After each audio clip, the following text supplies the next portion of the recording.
Well, thank you. And such good English, such beautiful. Where did you learn to speak so beautifully?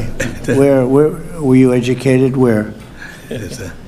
In Liberia. Yes, sir. Well, that's very interesting. It's beautiful English. Sure.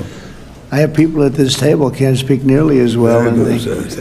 লাইবেরিয়ার president Joseph বোয়াকাইকে ইংরেজিতে কথা বলতে শুনে মুগ্ধ হয়ে গেছেন যুক্তরাষ্ট্রের president Donald Trump. এমনকি তিনি বোয়াকাইকে জিজ্ঞাসাও করেন, আপনি ইংরেজি শিখলেন কোথায়? যদিও পশ্চিম আফ্রিকার দেশ লাইবেরিয়ার সরকারি ভাষা ইংরেজি। বৃহস্পতিবার 10 জুলাই এই তথ্য জানিয়েছে বার্তা সংস্থা রয়টার্স। বার্তা সংস্থাটি বলছে মার্কিন প্রেসিডেন্ট ডোনাল্ড ট্রাম্প বুধবার হোয়াইট হাউসে একদল আফ্রিকান নেতার সঙ্গে আলোচনায় অংশ নিচ্ছিলেন।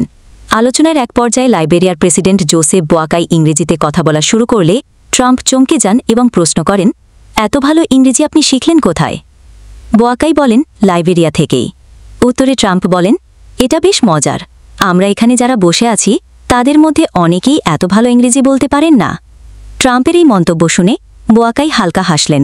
তবে বিষয়টি আন্তর্জাতিক সংবাদ মাধ্যম এবং বিশ্লেষকদের দৃষ্টি আকর্ষণ করেছে, কারণ ট্রাম্প জানতেনই না লাইবেরিয়ার সরকারি ভাষা ইংরেজি।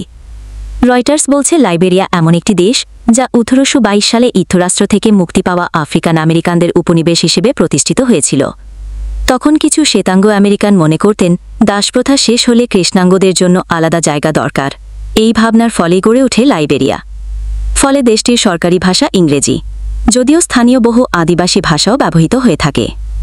ট্রাম্প যখন আফ্রিকান নেতাদের স্বাগত জানাচ্ছিলেন তখন লাইবেরিয়ার প্রেসিডেন্ট বলেন, লাইবেরিয়া দীর্ঘদিন ধরে যুক্তরাষ্ট্রের বন্ধু। আমরা আমেরিকাকে আবার মহান করে তোলার নীতিকে সমর্থন করি। আমরা শুধু এই সুযোগের জন্য আপনাকে ধন্যবাদ জানাতে চাই। এই বক্তব্যের পরেই ট্রাম্প তার ইংরেজি দক্ষতা নিয়ে মন্তব্য করেন।